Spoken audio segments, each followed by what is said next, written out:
하는 일에 충성한 종이라는 제목으로 말씀 선포해 주시겠습니다. 할렐루야.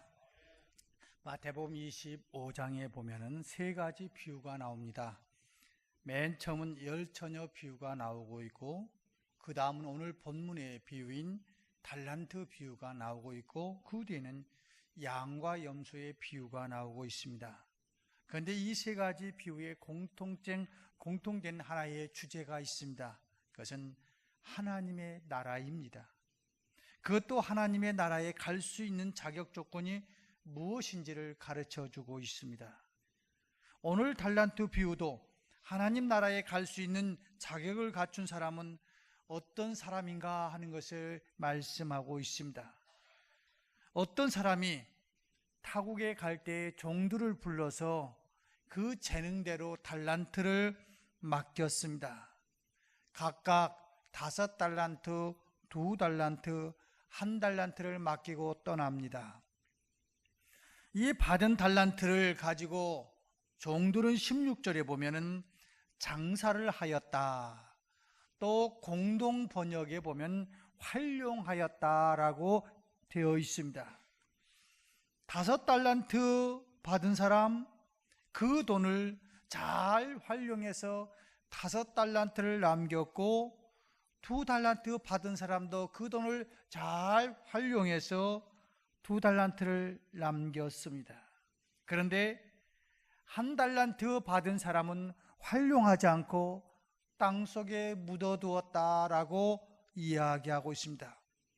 세월이 흘렀습니다. 그리고 그 주인이 돌아왔습니다. 그리고 평가하기를 21절, 23절에 보면 이렇게 말합니다.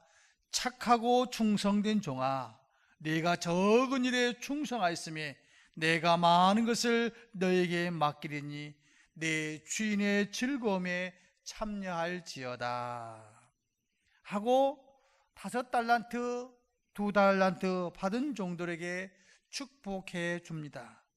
그러나 1달란트 받은 종, 땅에 묻어두었던 종에게는 악하고 게으른 종이라고 이야기하고 평가할 뿐만 아니라 그 벌로 이렇게 30절에서는 이야기하고 있지요. 이 무익한 종을 바깥 어두운 데로 내어 쫓으라. 거기서 슬피 울며 이를 갈리라. 사랑하는 성도 여러분, 오늘 이 두 부류의 사람들 왜 이렇게 다르게 평가를 받았습니까? 책망받은 사람은 어떠한 생각과 어떠한 방향으로 삶을 살았습니까? 1달란트 받은 사람, 책망받은 사람은 비교해서 자기가 가진 것이 적다는 것이죠. 우리 주님의 비유 중에 중요한 것은 달란트의 액수가 아닙니다. 하나님께서 요구한 것은 이미 받은 것을 가지고 잘 활용했느냐 하는 것에 초점이 있습니다. 문제는 그 액수를 가지고 항상 사는 사람들은 비교합니다. 그래서 어떤 때는 우월감에 빠지기도 하고 어떤 때는 열등감에 빠지기도 하고 좌절과 시기와 질투 같은 것이 일어납니다. 이러한 사람을 향해서 오늘 26절을 보면 악하고 게으른 종이라고 이야기하고 있습니다. 내게 준 재능을 활용하지 아니하고 비교하면서 어떤 때는 우월감, 어떤 때는 열등감에 빠져있는 그들을 향해서 악하고 게으른 종이라고 이야기하고 있습니다. 악하고 게으른 종은 활용하는 것이 아니라 내가 할 수 없었던 이유에 대해서 핑계를 대는 사람입니다. 이 사람이 왜 묻어두었습니까? 본문에서 그 종의 자기가 묻어둔 이유를 변명하고 있습니다. 25장 24절에 의하면은 당신은 굳은 사람이라고 그래서 심지 않는 데서 거두는 사람이기에 내가 묻어둘 수밖에 없고, 해치지 않은 데서 모으는 줄을 내가 알았기에 묻어둘 수밖에 없었다고. 그래서 당신은 두려운 사람이기에 나는 묻어두었다고. 다시 말하면 주인을 향해서 굳은 사람, 주인을 향해서 수전노와 같은 사람, 주인을 향해서 심지 않는 데서 거두는 사람이라고, 바람치 않은 사람이라고 이야기하고 있습니다. 이 종은 주인이 자기에게 맡긴 돈이 어느 정도의 돈인지 잘 알고 있었습니다.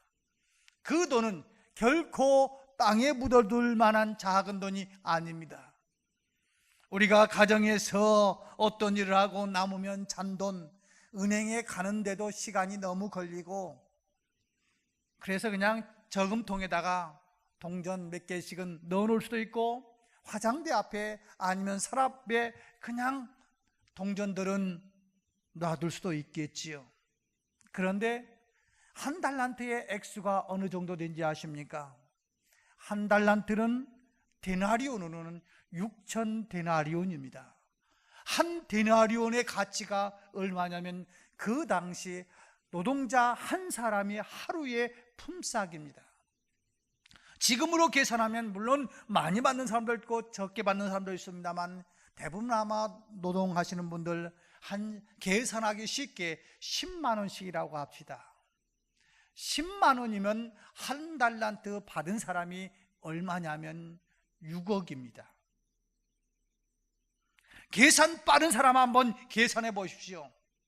이걸 활용만 하면, 이 주인이 이야기했던 것 같이, 야 이놈아, 그렇다면 은행에다가 넣어놓으면 이자라도 나올 텐데 6억의 이자를 넣어놓으면 수년이 걸린 후에 이 돈이 얼마이겠느냐. 나는 다른 거 안 돼도 활용만 하면은, 그저 은행에 갔다가 넣는 그 활용만, 돈을 활용만 한다면, 땅에 묻는 그 수고를 저 은행으로 가기만 했더라 해도 그 이자가 상당했을 텐데, 너는 내가 내게 맡겨준 그 재능을 활용하지 아니하고 핑계만 대는 악하고 게으른 종이라고 이야기하고 있습니다. 이처럼 자기의 게으름과 같은 잘못은 생각하지 아니하고 오직 환경만 이야기하고 주변만 이야기하는 자들은 바로 악하고 게으른 종입니다. 여러분, 부정적인 사람은 언제든지 안 될 것만을 생각합니다. 그러나 성공하는 사람은 늘 될 것, 성공할 것만 생각합니다. 그러기에 말도 긍정적이고 또 말도 미래를 향해서 비전을 이야기합니다. 그러한 사람들은 항상 가슴이 뛰고 기쁩니다. 즐겁습니다. 그런데 책망받는 사람, 악하고 게으른 종은 어떤 사람입니까? 활용하지 않은 사람입니다. 법률 몇 조 몇 항을 해갖고 형사가 와가지고 수갑을 채워가는 사람이 악한 사람이 아니라, 그보다 더 악한 사람은 하나님께서 내게 주신 재능을 활용하지 않는 사람이에요. 그게 물질이든 내게 주신 그 지능이든 아니면 건강이든 시간이든, 중요한 것은 내게 다 주셨는데, 내게 재능을 주셨는데, 내가 지금 소유하고 있는 것이 있는데 이것을 활용하지 않는 사람은 주님 앞에서 악하고 게으른 종이라는 겁니다. 그렇다면 칭찬받는 삶의 삶은 어떤 것입니까? 주신 것을 가지고 활용하는 사람입니다.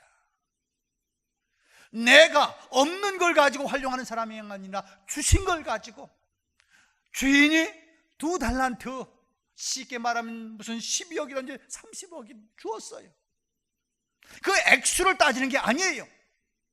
내게 주신 그 재능을 활용하는 사람, 오늘 본문에서 보면 바로 가서 미루지 않습니다.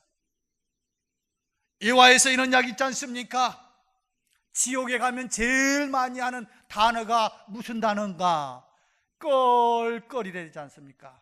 이럴 줄 알았으면 무할걸, 이럴 줄 알았으면 무할걸. 활용하지 않고 있다가 태워지는 집을 바라보면서, 활용하지 않고 있다가 손해보는 그런 모습을 보면서, 이렇게 손해볼 바에야 내가 이렇게 할 걸 한대잖아요. 그런데 칭찬받는 사람은 뒤로 미루지 않습니다. 바로 내게 주신 달란트를, 내게 주신 재능을 바로 활용하는 겁니다. 오늘 15절에 보면 주인은 종들에게 소유를 맡길 때 각각 그 재능대로, 각각 그 재능대로, 하나님께서 우리에게 맡겨주신 것은 여러분들이 음식점에 가서 밥값 내듯이 n분의 1로 나누는 식이 아닙니다. 여러분들이 어떤 회의에 갔을 때 회비를 n분의 1로 내듯이 똑같이 내는 것이 아닙니다. 하나님께서 우리에게 주신 그 달란트는, 아니 하나님께서 주신 내게 맡기시는 것은 뭡니까? 내 능력에 따라 맡겨줍니다. 사람들이 보통 심리학에서도 그런 이야기를 하지 않습니까?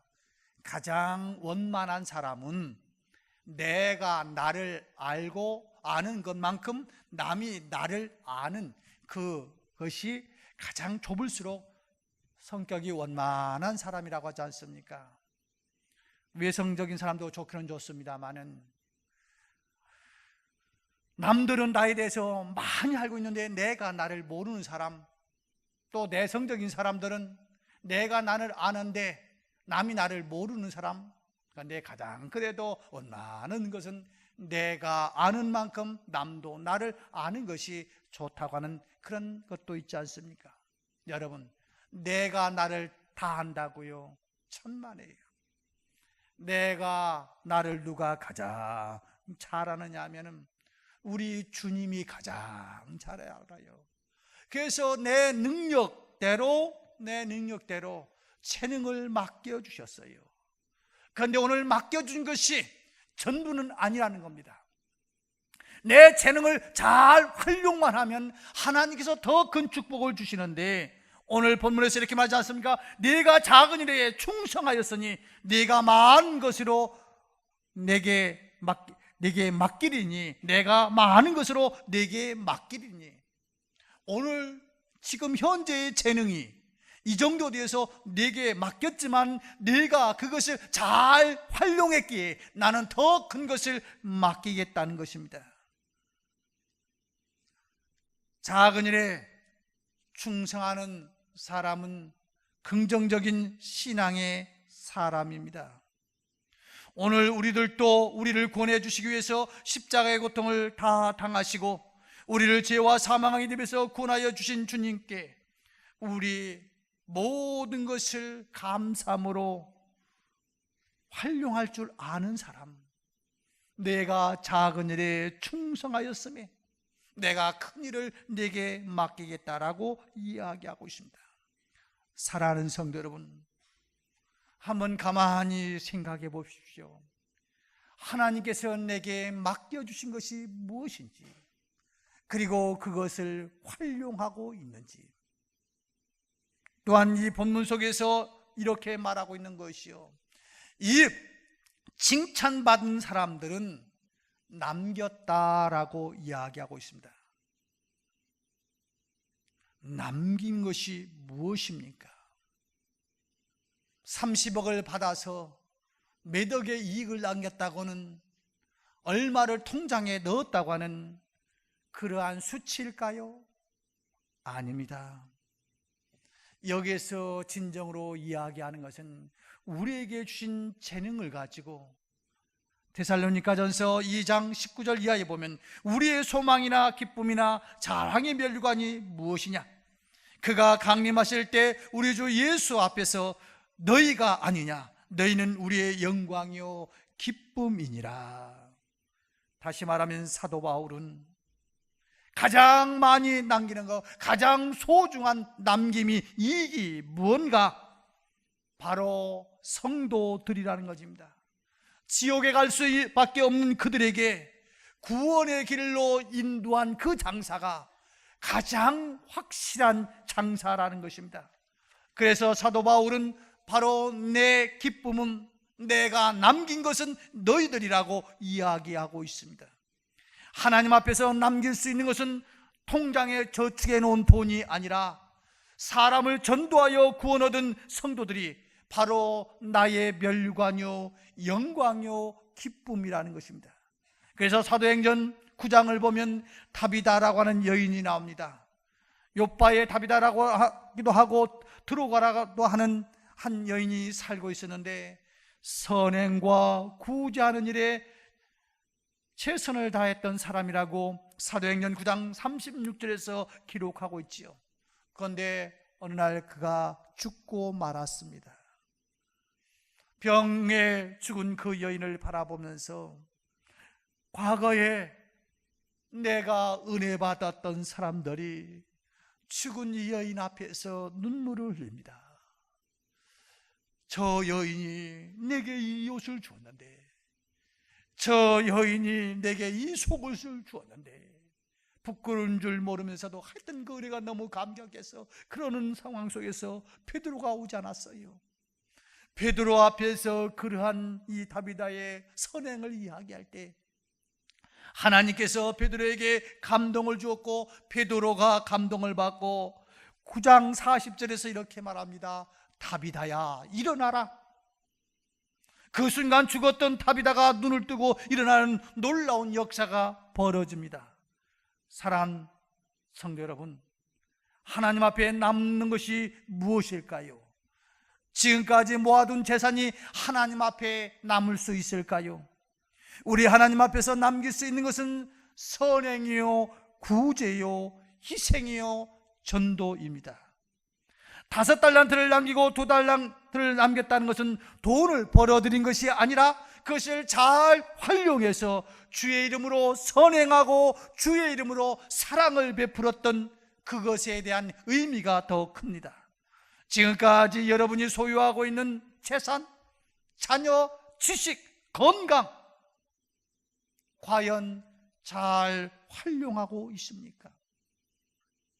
하나님께서 내 생명 90을 살게 하든 100살을 살게 하든 활용하지 않고 100살을 사는 그 사람은 악하고 게으른 종입니다.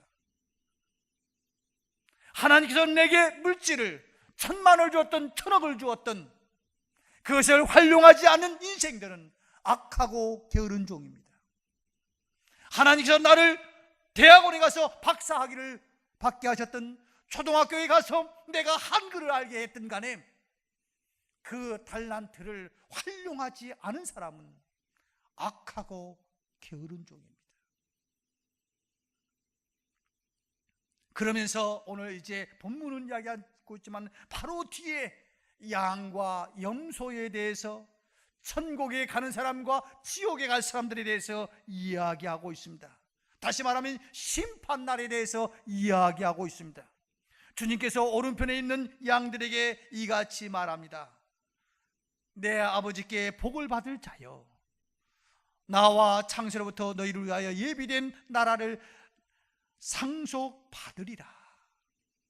너희들은 엄청난 상속을 받을 건데 그 이유를 이렇게 이야기하지요. 35절 36절에서 내가 줄일 때 너희가 먹을 것을 주었고, 목마를 때 마시게 하였고, 나그네 되었을 때 영접하였고, 헐벗었을 때 옷을 입혔고, 병들었을 때도 돌아보았고, 옥에 갇혔을 때도 와서 보았느니라.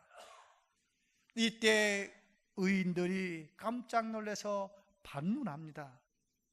주여, 우리가 어느 때에 주께서 줄인 것을 보고 음식을 대접하였으며 목마르신 것을 보고 마시게 하였나이까?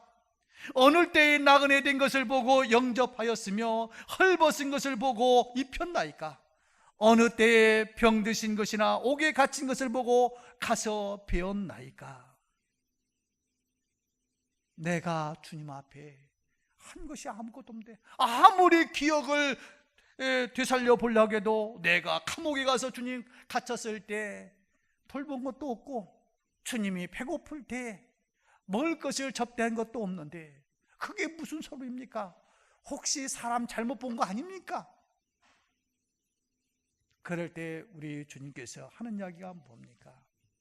내가 내게 준 것, 내가 내게 준 걸 가지고 잘 활용했기에 바로 나에게 한 거라고. 그러면서 41절에서 이렇게 말하고 있잖아요. 내가 진실로 진실로 이르노니 너희가 여기 내 형제 중에 지극히 작은 자 하나에게 행한 것이 곧 나에게 행한 것이니라. 지금 이 의인들에게는 가진 것이 없어요. 그러나 하나님께서 이미 이들에게 맡겨주신 것이 있잖아요. 냉수가 있었어요.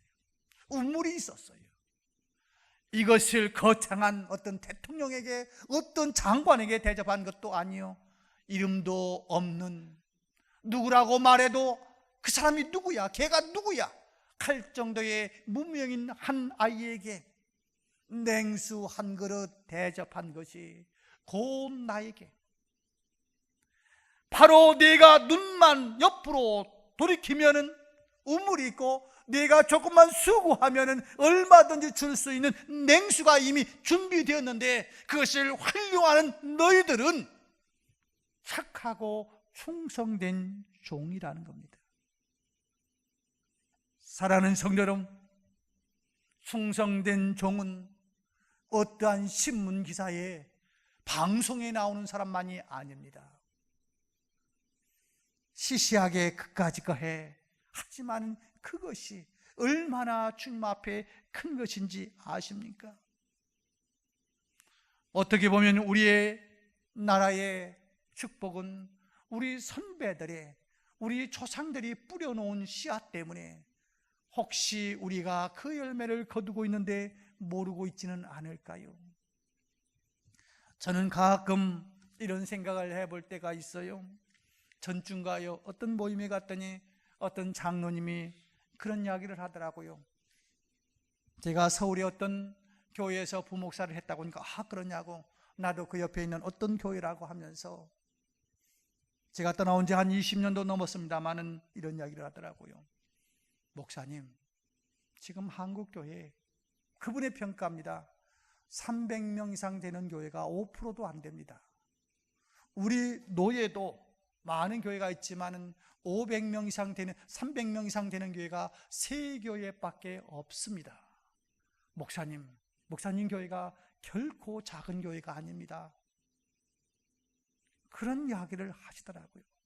그래서 그 이야기를 들으면서 이런 생각을 해봤지요.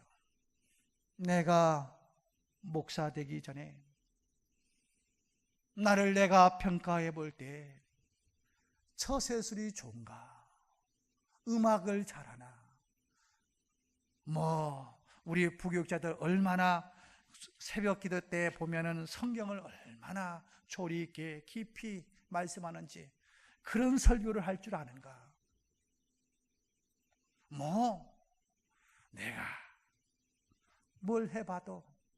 그래서 저는 어디 가도요, 나서라고 하면 그게 제일 겁나. 그냥 가만히 앉아있기라고 하면 좋은데, 나서서 뭐 좀 하라고 그러면은 너무 겁나요.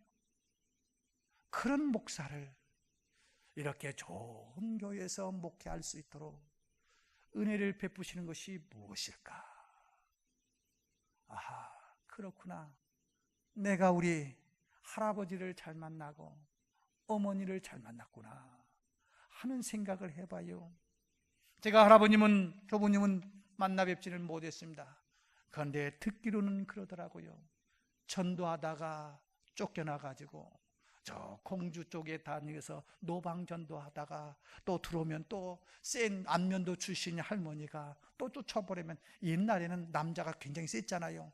그 속에서도 쫓겨날 수밖에 없다고 하면, 그 상황 속에서 참 보통 상식에 통하지 않는 그런 일을 했던 할아버지의 그 심은 씨앗들이 내가 지금 아무것도 하는 것도 없이 열매를 맺고 있지는 않냐인가.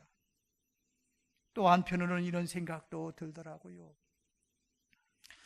저는 어머님이 이렇게 돌아가시기 전에, 제가 서울에 있으니까, 여기 인천에 있으니까 갑자기 돌아가면 좀 저거잖아요. 그래서 저는 준비한다고 가만히 가서 뵈니까 어머님이 돌아가실 것 같아요. 그래서 옷도 다 태우고 장롱도 다 태우고, 그리고 그 옆에다가 불호도자 갖다가 묘소까지 다 만들어 놨어요.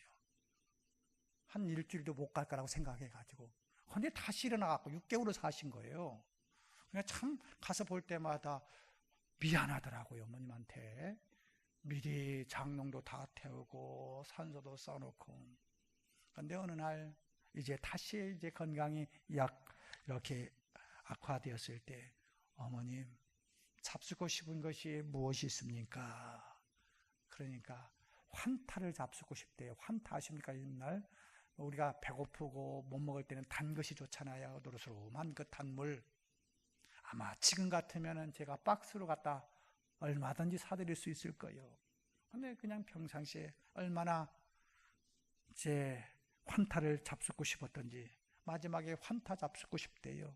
그래서 환타를 이렇게 사다가 드렸더니, 자네 우리 이제 이 교회 건축하고 어려움을 당할 텐데 얼마나 힘든가 하면서 당신의 벽에 속에서 뭘 고기 내놓는데 보니까 그저 1,000원짜리, 10,000원짜리 고기 모았던 돈을 자네 이거 가지고 교회 건축하는 데 쓰게.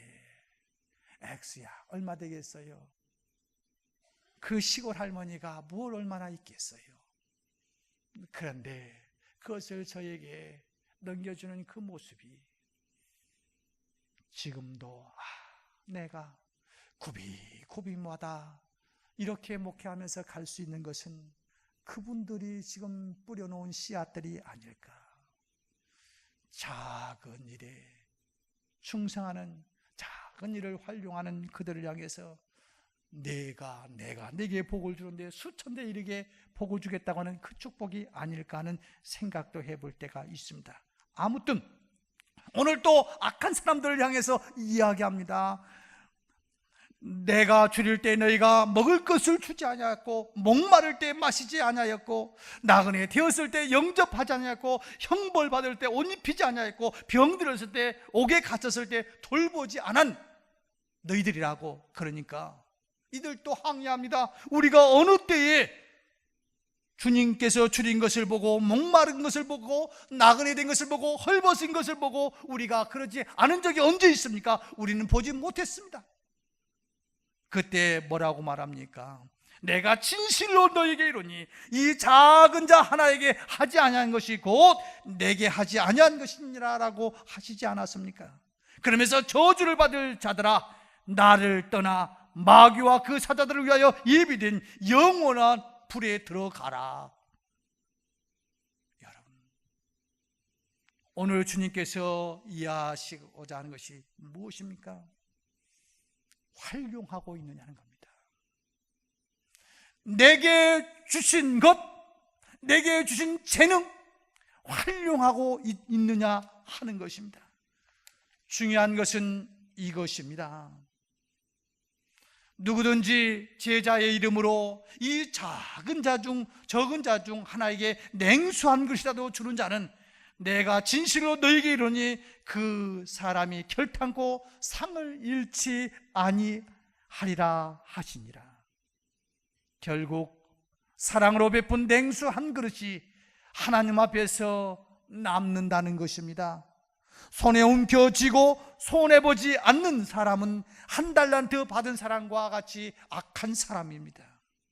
활용하지 아니하는 사람은 악한 사람입니다. 빼앗기지 아니할까 몰라서 땅속에 묻어두는 사람, 활용하지 않은 사람은 악한 사람이라고 이야기하고 있습니다. 사랑하는 성도 여러분, 오늘 주님께서 이 작은 자 하나를 향해서 이렇게 말합니다.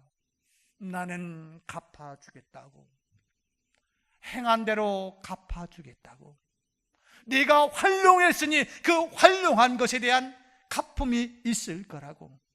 조금 전에도 말씀드렸습니다만 우리 주님께서 평가하고 있는 것은 얼마나 돈으로 많은 것을 남겼느냐가 아니라 얼마나 활용했느냐 하는 것을 더 관심 가지고 있습니다. 하나님은 이미 우리에게 모든 것을 맡겨주셨습니다. 그런데도 활용하지 않아요. 내 생명 50을, 60을, 70을 살 수 있도록 하나님께서는 내게 시간이라고 하는 것을 맡겨주셨는데도 불구하고 피곤하다고 하는 것 때문에, 바쁘다고 하는 것 때문에 하나님의 사랑에 대해서 활용하지 않냐는 우리를 향해서 악하고 게으른 놈들이라고 책망할 것이고, 하나님께서 내게 10원을 주었든 100원을 주었든 1000억을 주었든 하나님께서 우리에게 모든 사람에게 다 물질을 주셨습니다. 재능대로 물질을 주셨습니다. 그런데 그것을 활용하지 않은 사람들은 악하고 게으른 종이라고 이야기하고 있습니다. 우리 교회는 특별히 하나님께서 우리 여리고 대행진 첫 번째 기도의 제목이 하나님 우리 교회에 지금 집 가진 사람이 조성분 권사님 한 분밖에 없습니다. 하나님 우리 교인들에게 집을 달라고 기도해서 어느덧 한 20여 년이 지나는 동안 90% 이상 하나님께서 우리에게 집을 주셨습니다. 그런데 활용하지 못하는 사람들은 악하고 게으른 종들입니다. 지금 청년들, 여러분들 지금 고등학교 거의 다 90% 이상 다 고등학교 나오지 않았어요. 하나님께서 이렇게 학업을 할 수 있도록 모든 기회를 주셨는데 그것을 활용하지 않은 사람들은 악하고 게으른 종들입니다. 마지막 순간은 우리의 모든 것은 한 문장으로 표현된다고 헨리 루스라고 하는 부인이 이야기하고 있습니다. 예를 들면 조지 워싱턴은 미국 독립의 아버지라고 하는 한 문장으로, 링컨 대통령은 노예 해방의 아버지라고, 마틴 루터 킹 목사는 민권운동의 기수라고, 우리의 역사도 마찬가지입니다. 누군가가 우리에게 묻습니다. 아무개는 어떤 사람이냐고 물을 때 우리는 책 한 권을 통해서 그 사람에 대해서 이야기하지 않습니다. 몇 페이지의 글을 통해서 이야기하지 않습니다. 단 한마디로 표현합니다. 저 사람 사기꾼이야, 저 사람 웃기는 사람이야, 저 사람 참 좋은 사람이야, 신앙이 좋은 사람이야, 기도하는 사람이야. 한 문장으로 표현합니다. 우리 주님 앞에 나갔을 때 하나님은 우리에게 한 문장으로 표현할 겁니다. 저 사람은 내가 준 것을 활용하다가 온 사람이라고, 저 사람은 내가 준 재능을 활용하지 않고 땅에 묻어두었다가 온 놈이라고, 저 활용하다가 온 사람은 이제 더 큰 축복을, 더 많은 것을 주라고. 그러나 활용하지 않은 사람을 향해서는 가진 것도 빼앗으라고, 빼앗은 것으로 끝나지 않고 이가 북북 갈면서 아파하고 고통할 수 있는 저 지옥으로 보내라고 이야기할 것입니다. 사랑하는 성도 여러분, 우리는 많은 것의 소유가 문제가 아닙니다. 얼마나 많은 것을 배웠느냐, 얼마나 많은 것을 가졌느냐, 얼마나 오래 사느냐가 중요한 것이 아니라 하나님께서 오늘 내게 주신 이 재능을 활용했느냐, 활용하고 있느냐, 아니면 묻어두고 있느냐가 우리 주님의 관심사입니다. 여러분들은 어떻게 하시겠습니까? 기도하겠습니다. 하나님 아버지, 오늘 우리에게 묻고 있는 것은 내가 네게 준 재능을 활용하고 있느냐고 묻고 있는 그 물음 앞에 하나님, 저희들이 잘 활용하고 있습니다라고 답변할 수 있는 저희들 되게 하여 주옵소서. 예수님의 이름으로 기도드리옵나이다. 아멘. 찬양에 맞춰 준비하신 예물을 하나님께 올려드리겠습니다.